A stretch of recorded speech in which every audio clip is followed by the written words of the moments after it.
Hello, in today's session, we are going to look at how we can apply the infrastructure as code and Terraform best practices to improve our efficiency and speed of delivery when we are working with a team. So let's get started. As a quick reminder, we have 4 ways to get started on Brainboard, either by importing existing infrastructures, using templates,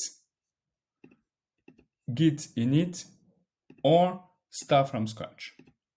And for today's session, we will design and manage a cloud infrastructure from scratch.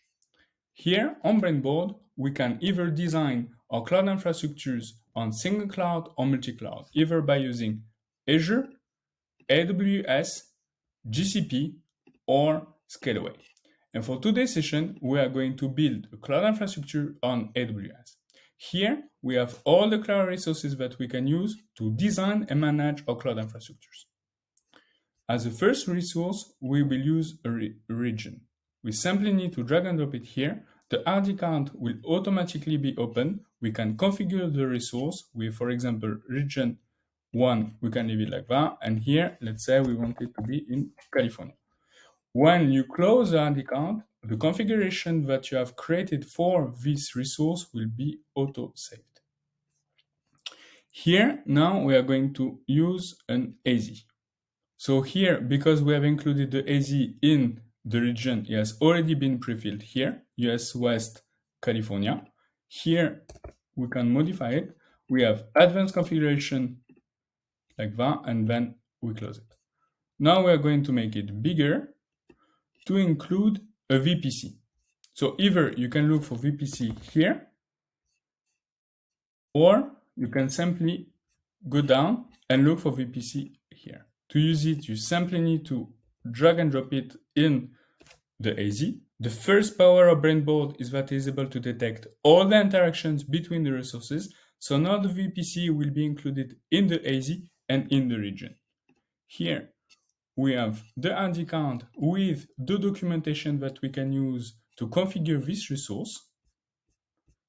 Then we can close it. Here, the VPC, we can modify it.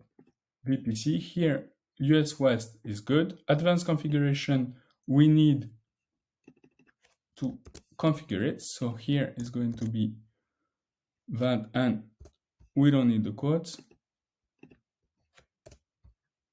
Then enable host names. We have the tags, and here we have the meta arguments with the documentation for the count that we can use to configure the resource, the documentation for the depends on, and the document as well for the for each.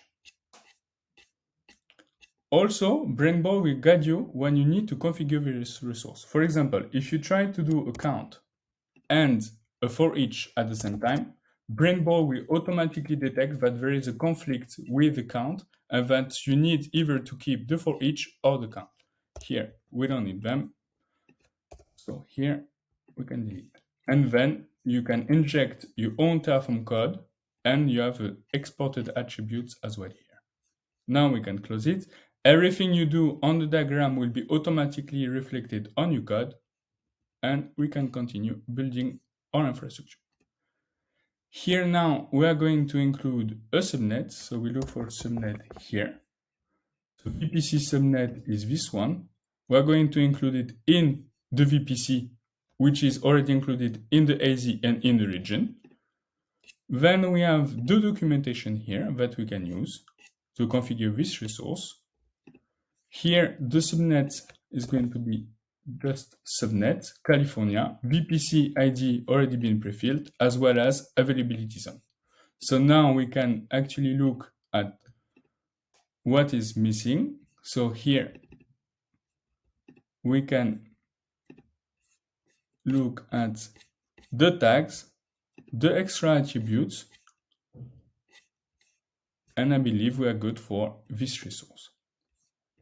Now we are going to make it bigger. The subnet is here. So now we are going to include a T3. So bus table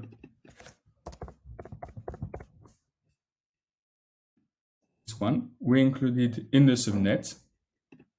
Then we configure it. So here we have California. Advanced configuration, we need the MEI is going to be this one. And take out the code. We have the AZ here. The instance type, we look at it here, is going to be medium. The subnet ID, we look it's here. And then here, you are good to go. If you have any doubts, you can always use the documentation for this resource. So now we are good. The instance is line 21. Now we have an AWS network, so Elastic network interface. Simply need to drag and drop it here in the subnet. We configure it. So here we have the resource name, we have the region, the subnet ID, the documentation that we can use to configure the resource. Then here is going to be, we need private IPs. So here private IPs is here. The code. Here we don't need it. Then we have the tags, and then like here we can create a connector between these two resources.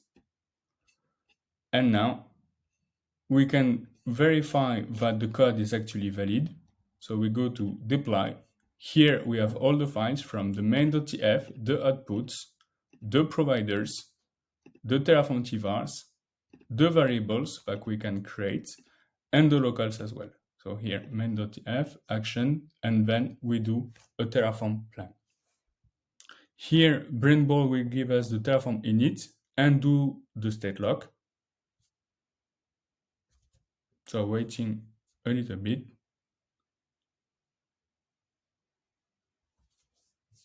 Everything is green, so it means that it's ready to be deployed. As Brainboard is a collaborative solution, if one of your colleagues do an apply, Brainboard will automatically detect that there is an ongoing action, and then you need to switch off the plan before you can do the apply and deploy the infrastructure that you have created on AWS.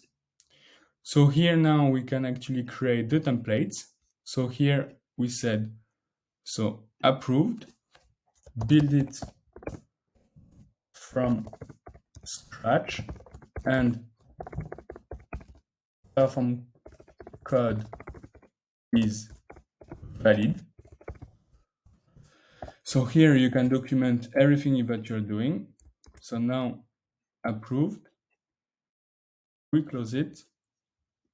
We go to the edit readme. So here, so it's AWS instance. Here you can document everything that you're doing. You apply. You can also version. So let's say, for example, here you can create a new version, initial commit. And let's say you would like to delete the subnet, you can delete it. Here you create deleted subnet, commit. Then now you go back and here to the deleted subnet. Then you can actually convert the infrastructure that you have created. So here you have different status, you update it. Here always remember that you need to save the description and everything that you're doing. So here build it from scratch plus Terraform code is valid. So now you update. So now you can create the template either on organization or public organization, the name, publish the article, the architecture. Here you have production. So now you go to templates. You have all the templates that you and your team can use and create as well. Let's go to organization. So here you hide it and let's go to public. This is the templates that you have created and that your team and you can use as well. Here you have the architecture and the code. Now, for example, you would like to use modules. So you simply need to import the modules here and you build your module catalog. Here, for example, let's say you're looking for VPC. Here, you simply need to pin it and then you can simply use it as a resource, for example. Now you have the ID card with the configuration. So you can close it. You can configure the module and you can build on top of that. Let's say, for example, you would like to add a subnet, VPC subnet here. As you can see, you have the VPC ID is the module here. So you can build your own module catalog and then you can build on top of that. Here, for example, let's say you would like to make it bigger and you would like to say that, for example, here it's a AWS VPC. You save, and here you have created the file with the module and the resource. So I hope this video has been useful for you, and if you have any questions, I will be happy to help you build your own use case on Brainboard. Have a good day.